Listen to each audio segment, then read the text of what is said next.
warahmatullahi wabarakatuh. Selamat pagi dan salam sejahtera. Perkenalkan, nama saya Siddiq Rahmatullah MKom dengan NIDEM 0207028004.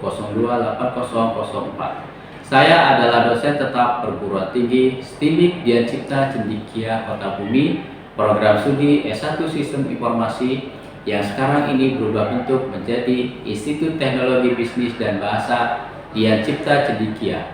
Saya menjadi dosen sejak tahun 2007. Sejak saat itu, saya diberi tanggung jawab untuk mengampu beberapa mata kuliah sesuai dengan bidang keilmuan saya. Salah satunya adalah mata kuliah algoritma pemrograman. Pada kesempatan ini, izinkan saya untuk dapat menguraikan PDD UKT PT pada bidang pengajaran pada mata kuliah algoritma pemrograman. Sebelum saya menjelaskan tentang teknik pengajaran algoritma pemrograman, saya akan terlebih dahulu menjelaskan tentang deskripsi mata kuliah, capaian pembelajaran mata kuliah, presentasi penilaian, dan metode pembelajaran. Adapun deskripsi mata kuliah ini mengajarkan dasar-dasar algoritma dan kaitannya dengan teknik pemrograman. Mata kuliah ini menekankan pada aspek konsep dan implementasinya pada bahasa pemrograman, cara perancangan dan analisis masalah yang kemudian dipecahkan dengan menggunakan algoritma dan pemrograman terstruktur. Selain itu juga diperkenalkan dan diajarkan penggunaan bahasa pemrograman dan flowchart. Bahasa pemrograman yang digunakan untuk penulisan algoritma maupun untuk praktikum. Capaian pembelajaran mata kuliah yang pertama adalah mahasiswa mampu menunjukkan sikap bertanggung jawab atas pekerjaan di bidang keahliannya secara mandiri. Yang kedua, mahasiswa mampu menguasai konsep teoritis dasar pemrograman komputer untuk membangun dan mengembangkan teknologi informasi. Ketiga, mahasiswa mampu menentukan langkah-langkah logis penyelesaian suatu masalah dengan menggunakan konsep algoritma. Yang keempat, mampu menerjemahkan alur penyelesaian masalah yang dihasilkan ke dalam sebuah notasi algoritma atau suatu bahasa pemrograman, serta mendemonstrasikan kemampuan dan keterampilannya dengan mandiri dan bertanggung jawab. Yang kelima, mahasiswa mampu merancang, mengimplementasi, menguji, dan mendebak sebuah program sederhana. Adapun bahan kajian yang digunakan, yang pertama adalah pengenalan algoritma dan pemrograman. Yang kedua, instruksi, assessment, dan proses input-output.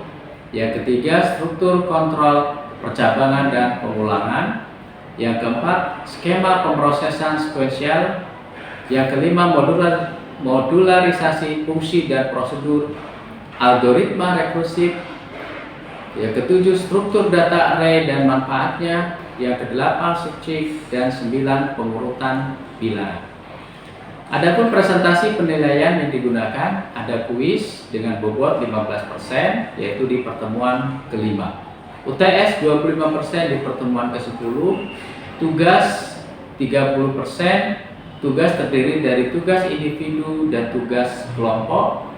Ya, kemudian UAS dengan bobot 30% pembelajaran. Pendekatan metode pembelajaran yang diterapkan menggunakan DIA, yaitu Delivery, Interaction, Assessment. Delivery yaitu penyampaian materi yang disampaikan secara tatap muka di kelas, daring, menggunakan Zoom, dan kolaboratif menggunakan LMS. Interaction merupakan model pembelajaran dengan pendekatan interaksi yang diharapkan dapat mengetahui karakter, keaktifan, dan pemahaman mahasiswa terhadap materi yang diberikan. Assessment berupa pemberian tugas sebagai upaya untuk mendapatkan data atau informasi dari hasil pembelajaran sehingga dapat mengetahui seberapa baik kinerja mahasiswa. Mari kita saksikan video pembelajaran mata kuliah algoritma pemrograman. Selamat menyaksikan.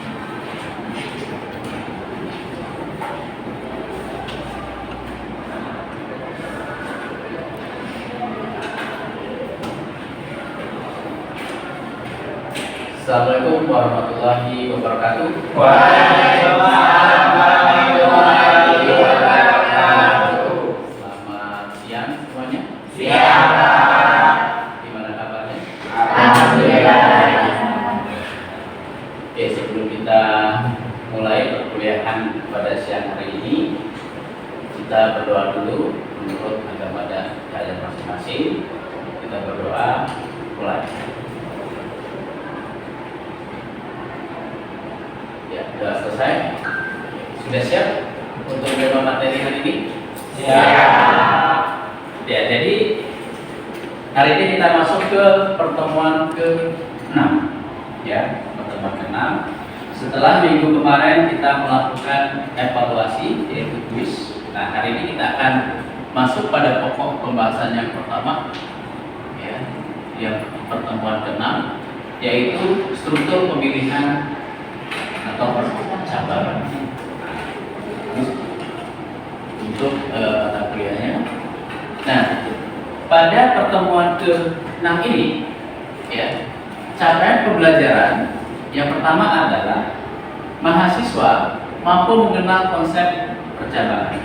Jadi diharapkan mahasiswa itu mampu untuk menerapkan konsep percabangan. Yang kedua, mahasiswa mampu menerapkan berbagai jenis algoritma dan kompleksitas berbagai algoritma. Ya, ini untuk pembahasan hari ini. Nah, langsung ke materinya. Yang pertama adalah di sini struktur pemilihan atau percabangan. Ada yang dikenal namanya akumulator, kemudian analisa kondisi dan aksi. Ya. Dikenal nanti ada if then, kemudian if then else. Apakah ini? Ya, nah ini akan kita kupas, ya, akan kita bahas satu persatu, yaitu akumulator. Apakah akumulator itu? Ya, coba silakan. Ada akumulator merupakan tempat penampungan suatu nilai. Ya. Jadi akumulator ini tempat penampungan Penampungan nilai. Jadi dia itu sebagai wadah, ya, sebagai wadah di sini. Contohnya misalkan di sini ada total gaji. Total gaji itu diperoleh. Jadi ada misalkan gaji, ada misalkan tunjangan, ya kan? Terus ada gaji pokoknya. Nah, ini adalah akumulator. Ya, paham ya? Untuk akumulator. Kita lanjutkan ke analisa kondisi dan aksi. Nah, analisa kondisi dan aksi ini merupakan suatu program, ya, yang melakukan proses pengujian untuk mengambil suatu keputusan apakah suatu garis atau blok instruksi akan diproses atau tidak. Ya, jadi ini untuk pengambilan keputusan apakah suatu garis atau blok itu instruksi akan diproses atau tidak. Nah, di sini perlu ada pengujian kondisinya yang dilakukan untuk memilih salah satu dari beberapa alternatif yang tersedia. Nanti di sini ada syarat, ya, syarat dalam dunia pemrograman ada dikenal namanya boolean, boolean, yang dapat bernilai benar atau salah. Ya, kita lanjutkan. Nah, pada percabangan terdapat istilah ada kondisi dan ada aksi. Nah, kondisi ini merupakan syarat. Jadi ada syarat, ya. Ada kondisi yaitu syarat keadaan atau status yang akan mempengaruhi tindakan selanjutnya. Ya. Jadi di situ ada kondisi, ya, ada syaratnya. Nanti syarat itu akan mempengaruhi tindakan selanjutnya. Apakah nanti benar atau salah, gitu ya. Aksi ini merupakan tindakan atau proses yang dilakukan sesuai dengan kondisi yang ada. Nah, berarti aksi ini sesuai dengan nanti kondisi. Ini sebagai tindakan atau proses, ya, yang dilakukan sesuai dengan kondisi yang ada. Contohnya yang pertama ada di sini adalah relation test. Pemilihan keputusan dari hasil perbandingan nilai. Nah, ini adalah flowchartnya A Lebih dari B. lebih dari B. Jika ya, apa ininya, aksinya? Jika tidak, apa aksinya? Nah, jadi di sini ada yang dibandingkan. Ya, ada yang dibandingkan nilai A dengan B. Apakah A itu lebih dari B? Jika ya, nanti apa? Jika tidak, ya, ini adalah relation test. Yang kedua di sini adalah question test. Ya, question test ini pemilihan keputusan sebagai jawaban atas pertanyaan. Di sini ada gimana? Oke. Ya atau Ya atau tidak. Ya atau tidak. Nah, ini biasanya ditemukan di mana? Di Question. Di input platform. Google. Apa lagi? Ini misalkan nanti kalian buat suatu program. Biasanya di program itu nanti misalkan ada apakah data itu mau disimpan atau tidak. Nah, biasanya ada pertanyaan. Oh, disimpan, berarti proses simpan. Oh, tidak, lewat, gitu kan? Itu. Atau ada juga apakah data itu dihapus atau tidak, gitu ya. Kalau dihapus ya berarti langsung hilang. Jika tidak, maka tidak jadi dihapus. Nah, ini adalah question. Yang ketiga adalah second test. Ini merupakan simbol untuk memeriksa atau mengecek sebuah nilai pemilihan keputusan dari hasil perbandingan nilai. Nah, ini biasanya di mana? Ada yang enggak? Biasa digunakan di mana itu? Second test. Second itu biasanya kalau kita mau login, ada user, Ada password. name, ada password. Nah, di sinilah. Apakah di situ nanti passwordnya benar atau tidak? Ya. Kalau passwordnya benar, akan login. Jika tidak, diserahkan. Nah, ini biasa digunakan ada kondisi dan ada aksi. Oke, ini untuk flowchart. Flowchartnya contohnya biasa di flowchart ini ada start, ya, sudah mulai. Read membaca, ini syarat atau kondisi. Syaratnya jika ya maka perintah 1, jika tidak maka perintah 2. Habis itu gimana? Paham atau tidak paham? Paham. Kalau paham, lanjut atau tidak? Lanjut ya.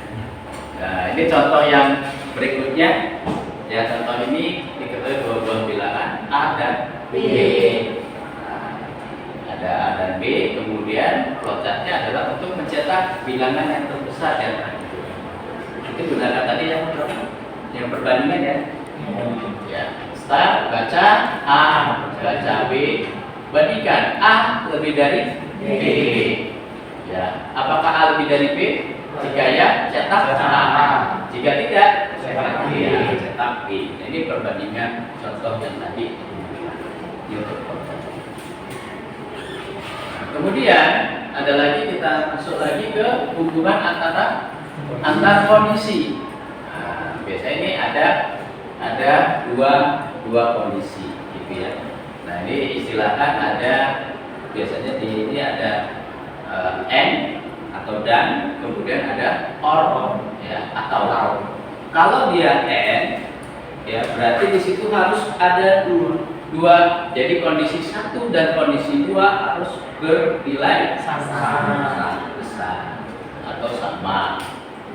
Ya, maka hasilnya kalau dia yang kondisi 1 benar, yang kondisi 1 salah, maka akan salah. Beda lagi dengan atau. Kalau atau salah satu bernilai benar, maka dia benar. Jika tidak, maka benar. Jika salah Benar. salah satu benar. kalau kondisi 1 salah, kondisi 2-nya benar, Salah satu benar. Yang benar. benar. Kalau kondisi 1-nya salah, kondisi 2-nya salah, Salah. salah. Ya, paham ya di situ ya? Kita lanjutkan. Nah, ini kalau dalam dibuatkan flowchartnya. Nah, ini ada 2 kondisi, yaitu umur ya kurang dari 30 ya. Kemudian nilai lebih dari 60 ya. Kalau dia menggunakan perintahnya adalah and atau dan, maka di sini dia harus memenuhi. Ya, kalau dia kurang dari 30, nilainya lebih dari 60. Kalau dia memenuhi satu kondisi memenuhi, kondisi 2 memenuhi, maka dia akan diterima. Jika tidak, ditolak, gitu ya. Ini kalau dia kondisi. Nah, jadi notasinya bisa diubah seperti ini, gitu ya. Jadi ada kondisi. Kemudian yang berikutnya menggunakan or atau ini tadi sudah dibahas ya. Kita ke flowchartnya di sini, umur lebih dari 60 ya. Kemudian mata kuliah lebih dari 25 gitu ya. Jadi kalau or salah satu saja memenuhi, maka dia akan dapat tunjangan. Jika tidak, maka tidak dapat tunjangan. Udah di shot? Ini udah. Nah, ini contoh lagi ya, hitungannya.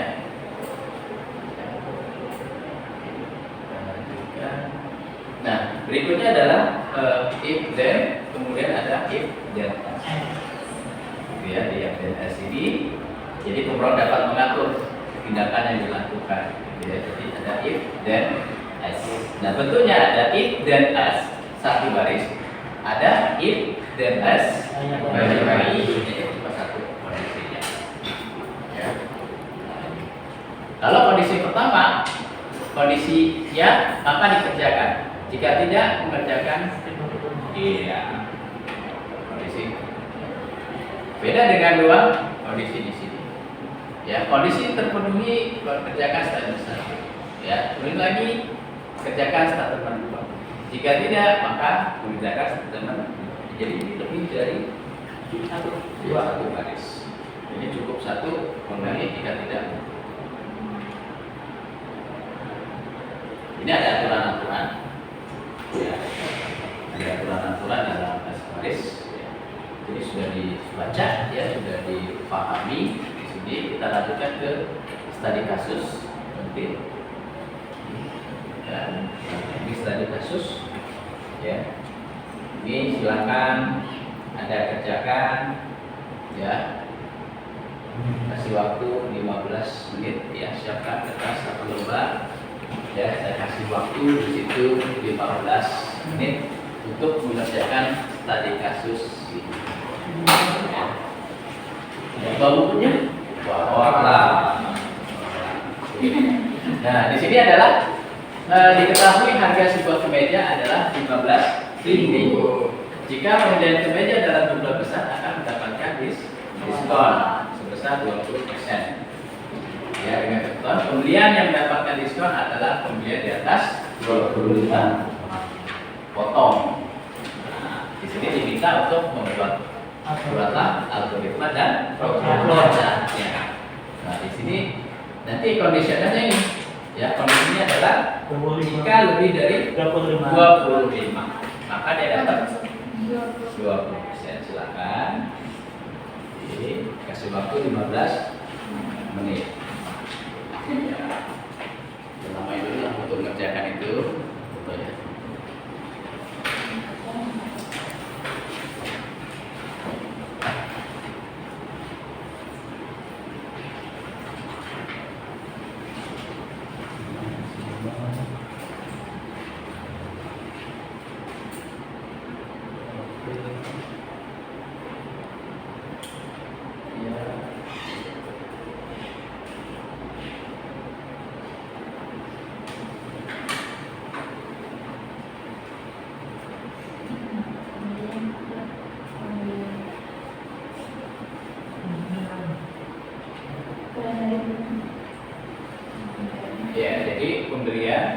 ya di atas 25 potong, maka dia dapat diskon 20%.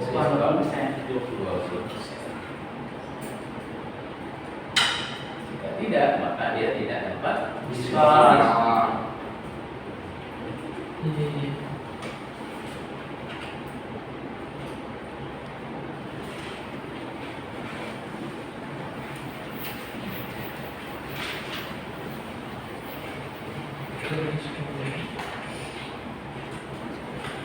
Siapa yang sudah? Ya, nopal, coba nopal. Silakan nopal. Ya. Salah nggak apa-apa.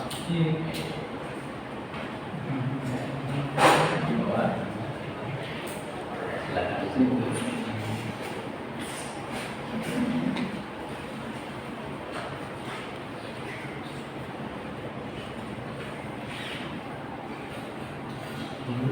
Ya.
Sudah? Oke. Oke, berikut. Ya.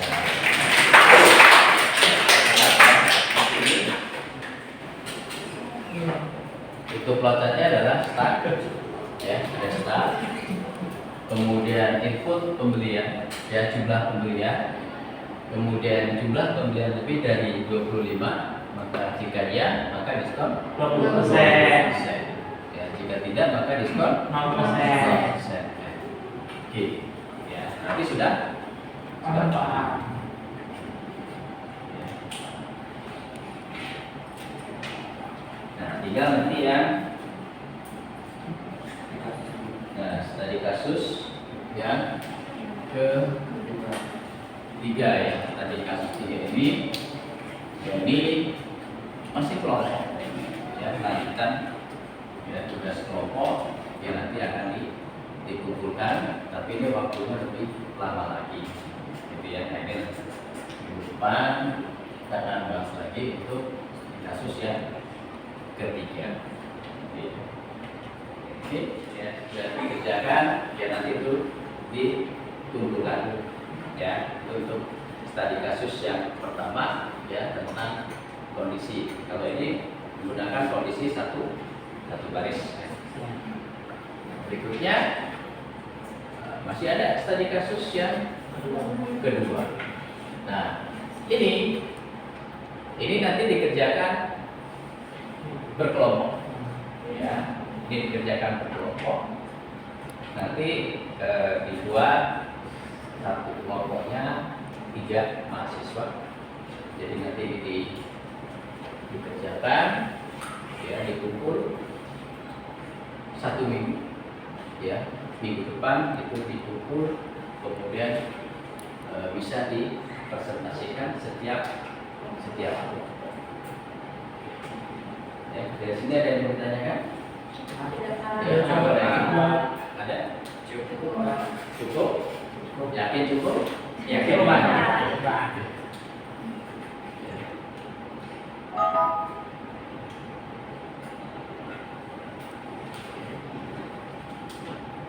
Nah, kemudian kalau tidak ada pertanyaan, ya, itu silahkan dikerjakan minggu depan 24, kemudian dipresentasikan. Ya, kita lanjut minggu depan untuk presentasi, ya, untuk masing-masing. Ya. Oke, mungkin itu pertemuan kita pada hari ini.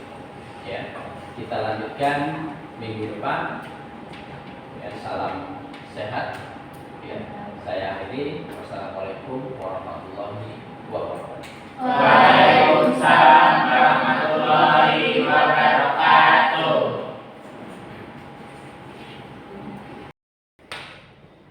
Demikian deskripsi singkat terkait pembelajaran mata kuliah algoritma pemrograman untuk program studi Sistem Informasi Fakultas Ilmu Komputer Institut Teknologi Bisnis dan Bahasa Dian Cipta Cendekia. Semoga dapat memberikan gambaran kinerja pengajaran yang saya lakukan khususnya di mata kuliah algoritma pemrograman. Assalamualaikum warahmatullahi wabarakatuh.